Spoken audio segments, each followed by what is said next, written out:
All right, how's it going? We're back at the Team O'Neill Rally School. I'm Wyatt. What we're going to talk about today, 5 tips to avoid carjacking. Why are we here at a high performance driving school talking about carjacking?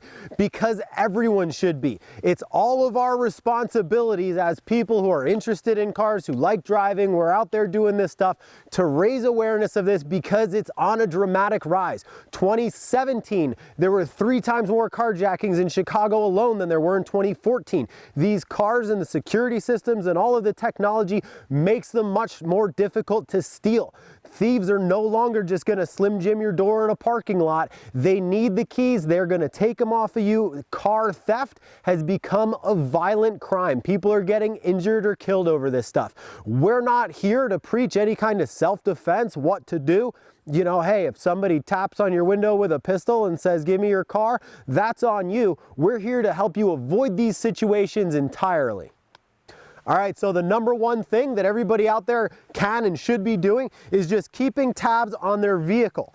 The fuel tank should be at least half full at all times. Your air in your tires should be up. Your suspension and everything else should be in pretty good order. And you know that your seating position, your steering position, your visibility, your mirrors are adjusted such that you've got awareness 360 around your vehicle and you're confident and capable that this car can do what you need it to do, especially if you need to drive it a little bit expediently. And we'll talk about that. If you need to drive over rough terrain or if you need to drive at speed, you don't want to be in a situation where your vehicle lets you down because of something that you could have seen coming up. The second part of that is sort of keeping your vehicle clean. And I'm not talking here about, you know, washing it and vacuuming the inside and that sort of thing. I'm talking about stickers and modifications and flashy stuff and anything that's going to cause somebody to look at your vehicle as it drives by for longer than the absolute minimum amount of time necessary. Exposed valuables inside the vehicle, your handbag, your iPad, your cell phone, whatever it might be.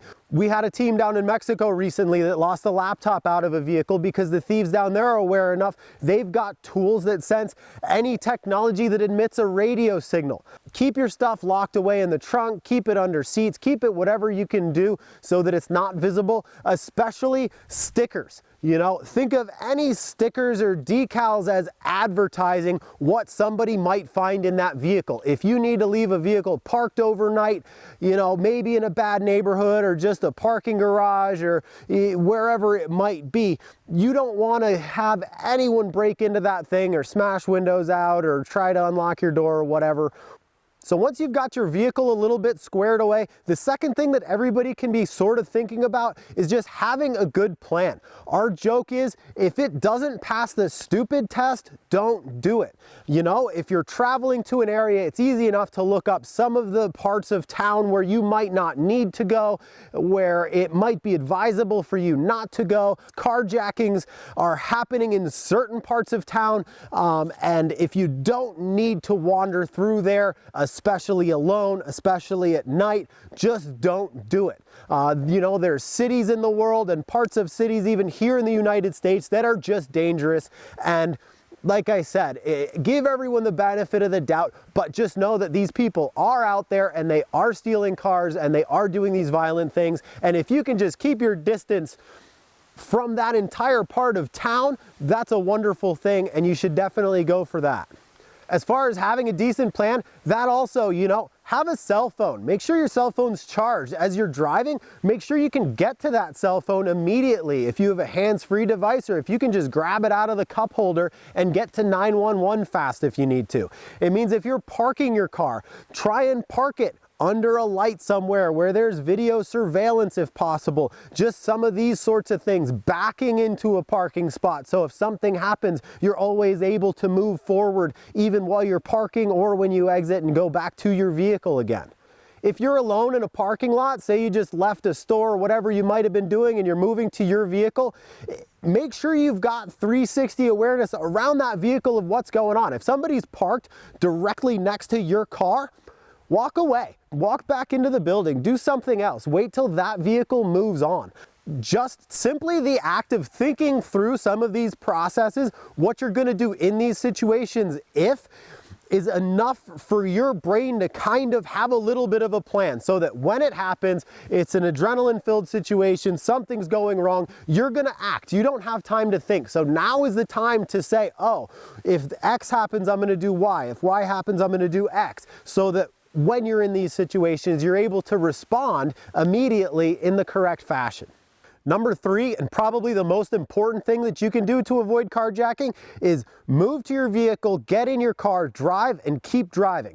There's no reason for you to get into your car and sit there idling and load your GPS or play with your phone and let the heat warm up. That's where somebody that might be waiting for you to move to your vehicle is gonna make their move. Especially if you're in a bad neighborhood, you know, walk to your vehicle, your GPS is already loaded if it needs to be, you unlock the car on the way there if you can. As soon as you get in the car, keys go in, ignition's on, that car goes into gear and starts moving. If somebody's lurking around and waiting for this moment to pounce, don't give them the opportunity. If you haven't seen some of these carjacking videos, just spend a few minutes, you know, looking at them, you know, hit the search bar, carjacking, 2018, 2017, further back, it doesn't really matter. You know, when you stop your vehicle, you're giving them the opportunity. If you don't need to stop your vehicle, and I mean absolutely need to stop your vehicle, don't do it. If there's a stoplight way up ahead, lag back, cruise at 5 or 10 miles an hour. Keep situational awareness of the pedestrians and the other vehicles around you. When that light turns green, sail through it. You know, if you can pull into a parking lot and do a lap and wait out a stoplight or something like that, go for it. The only time that it's possible to be carjacked is when you're stopped. If you keep doing 10, 20 miles an hour, your windows are up, your doors are locked, your eyes are down the road, it's impossible. There's techniques that these guys are going to use to try and get you to stop. We'll talk about that in a moment, but don't give them the opportunity. One of the things, before I shot this video, I gave a quick call to Alex at Ridgeline Defense, who we work with doing some different training for different groups around the world. Asking him specifically, avoiding carjacking and what's going on, the first thing that he said is don't stop your vehicle. If you do stop your vehicle, the rule of thumb is as you're in the driver's seat, leave enough room so that you can see the tires of the vehicle in front of you. What that means is you've got enough distance at that point. If you're watching what's going on, somebody approaches the vehicle, you see people coming towards you for whatever reason, you don't like what's going on, a vehicle tries to box you in, you can move to the left or right. And that's a really good rule of thumb that you should be using already. But if you're not, get in the habit of doing that daily driving as it is. Be able to see the tires of the vehicle in front of you, know your vehicle's turning radius and that sort of thing, so that if you do need to be stopped in traffic for whatever reason, you're watching what's going on, you know, hey, I can get on that curb or lag back and take a side street, something like that. Or if you need to pull into, you know, the oncoming lane if it's clear, that's fine. The worst thing you can potentially do here in the States or overseas in a bad situation is pull right up to the vehicle in front of you, because if now you get boxed in by somebody behind you, you've got nowhere to go. You know, if it starts to go south, you're pushing a vehicle back and forth, or you're bailing out of that car, or you're just a sitting duck in the situation that we're really talking about here. The last part of keep moving is simply traffic laws versus your personal safety. I can't tell you to run a red light, run a stop sign, you know, drive against traffic, any of this stuff. But if it's danger to life and limb situations, obviously do what you need to do. If you're sitting at a stoplight, somebody's approaching your vehicle, you're keeping an eye on what's going on, you can tell they're reaching for a weapon, something's just going bad and you're clear to do it, run the red light. If that means you're running a stop sign, if you're going against traffic for a minute, whatever might be happening, it's not even a lesser of two evils at that point. It's just the reasonable, rational thing to do. So if it's danger to life and limb for yourself, for your family, for the occupants of your car, traffic laws, don't worry so much about it. Here in the States especially, if it attracts the local police, you know, blue lights start flashing, that kind of thing, wonderful, you win. Especially, you know, we'll talk about if you're being followed or something like that. If you can get the police to show up and pull you over, anybody that was trying to do harm to you is going to quietly and swiftly get the heck out of there and get as much distance away as they can. The number 4 way that you're going to avoid these carjacking situations is to outsmart the bad guys. Know what their techniques are, know how they're carjacking folks, and you're gonna know what to look for. If you're not paying attention to the news, whether it's online or television or whatever you like, look up some of this carjacking stuff. Pay attention to it. There's a few different things they're gonna try and do. Obviously the stop sign situations, but recently, I mean 2017, 2018, the big ones, it's the bump and grab and the gas stations. The bump and grab situation, you're driving down the road, minding your own business, doing whatever it is that you do. All of a sudden, boom, you get in a minor traffic accident. Somebody rear ends you. When you pull over to exchange your information and do whatever, a couple of guys hop out, throw you out of the way, steal your vehicle, and drive on down the road. That's the bump and grab thing. That's really common these days. You know, sometimes it's just kids that are joyriding these cars. Sometimes it's gang related, whatever it might be.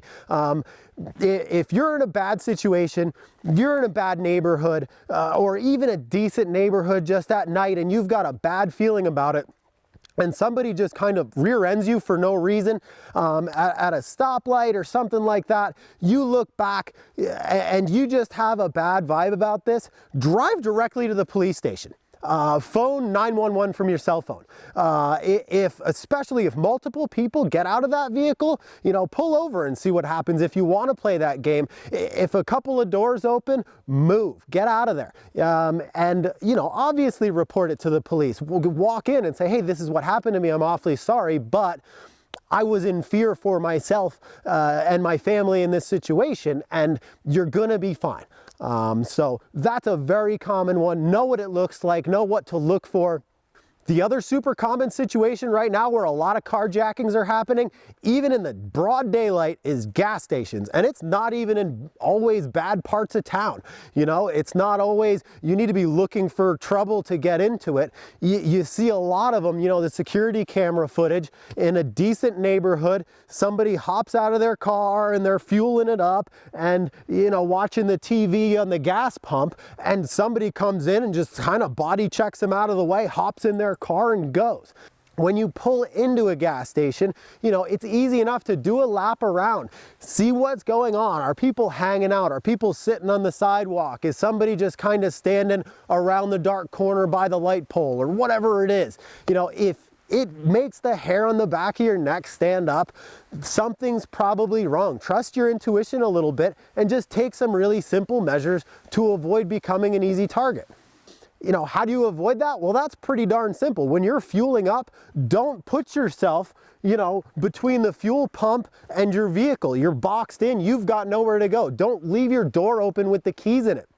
If you need to fuel up and you've got a bad feeling about it, you know, hop out, get the fuel pump started, get back in your car, lock the doors. You've got the keys in the ignition.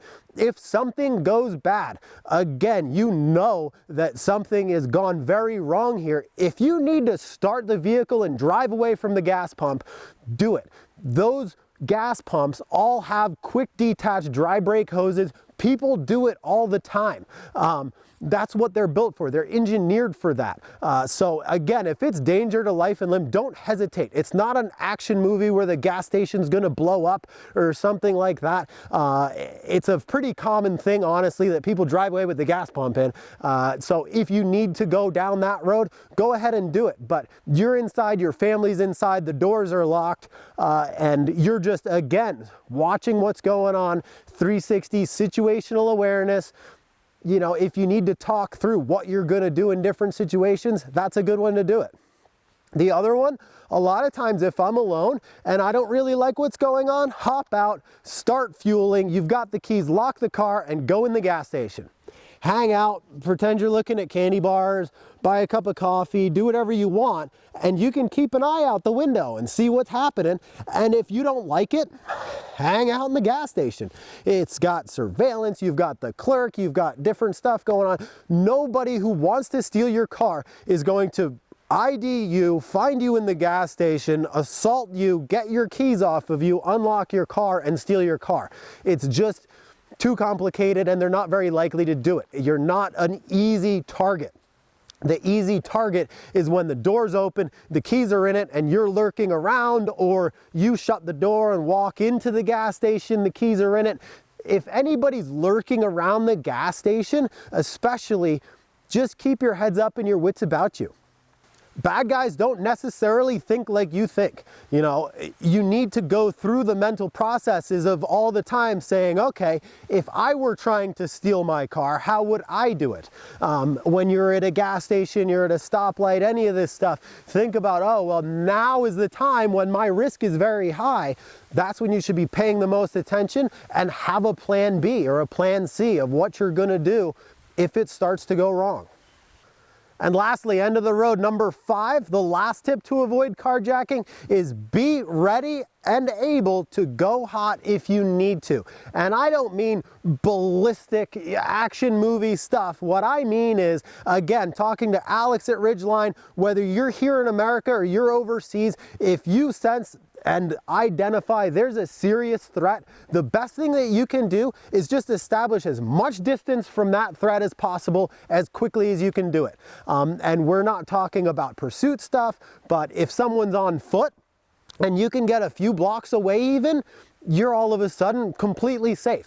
You know, if we're talking about firearms and that kind of thing, if you can break contact, get down the road, go around a corner, if you're in a city, whatever it might be, the more distance you can have and break visibility by making a turn or two, you're going to be all of a sudden completely safe again. If it's another vehicle that's following you, and for whatever reason you sense that you are being followed, the first thing that you can think about doing is speeding slightly faster than what everyone else on the road is sort of doing. So even if the speed limit is 30, everybody's doing 35, you want to be doing 40. Because if someone else is all of a sudden doing 40, you've identified them from the baseline of what is normal. If this goes on for a little bit and your nerves start to go up a little bit, take 3 rights or 3 lefts. If you're followed for 3 right-hand turns, you know you've got a problem. And here we are at a high-speed driving school. I'm not gonna tell you what to do in this situation, but I know what I do is I would get the hell out of there. And again, if you've got your cell phone, get to 911, drive straight for a police station and park in front of it. Any of that kind of stuff. And again, I'm not telling you to do this. I'm just saying if there's a significant danger to life and limb, that takes priority over traffic signals, especially if you think you're being followed, run a red light. If you get followed through a red light, you know you've got a problem. Keep moving. We're going to move to major roads. Get onto highways. Keep it going. You've got a half tank of fuel. Do what you need to do. Get onto 911. See if you can get help on the way, that kind of thing. But under no circumstances, stop that vehicle, slow down, allow them to bump into you, any of that stuff. It's too easy and it's too obvious, and you just need to get distance between whatever this threat is and yourself. Another really simple thing to think about is know what is drivable terrain. You know, if I'm out there with this thing, I've got a lot more options, even in an urban environment, than if I've got a sedan or certainly, you know, a sports car without much ground clearance. If I need to pop onto a curb, there's a big difference between the actual road surfaces and what is drivable. You know, we're here on YouTube, hop in the search bar and look up car chases and that kind of stuff.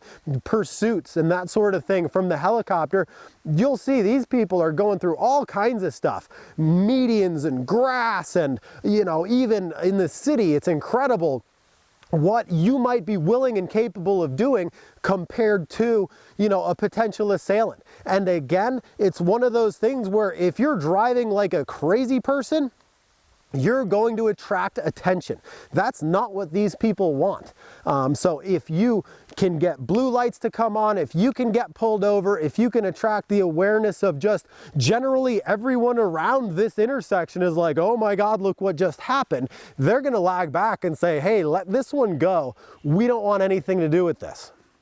So if you're one of our subscribers and you're here for the high-speed, you know, racing content that we usually have, high-speed driving stuff, and you've made it this far, thank you for watching. Really, our intent with this video is just to start the conversation. You know, it's all about visualizing these situations, thinking through what you'll do, and get more people to do that, because if it saves one person out there from getting carjacked, getting left in a bad neighborhood, getting injured, worse, who knows what. It's sort of the responsibility of the car community as a whole to try to raise awareness of this. Get it out there, talk to your family, talk to your loved ones, talk to your new drivers in your family, your cousins or your nieces and nephews and stuff, and say, hey, carjacking's a thing. This is how they're doing it. If you see this happening to you, you know you're going down that bad road of, hey, get out of there, do what you can. And if it saves 1 or 2 people from getting into these situations, that's all we're looking to do here. So thank you so much for watching. Check out Team O'Neill Rally School at teamo'neill.com. Check out Ridgeline Defense at ridgelinesshooting.com. And if you like this kind of videos or high-speed driving stuff, please think about subscribing to the channel. Thanks for watching, and we'll see you next time.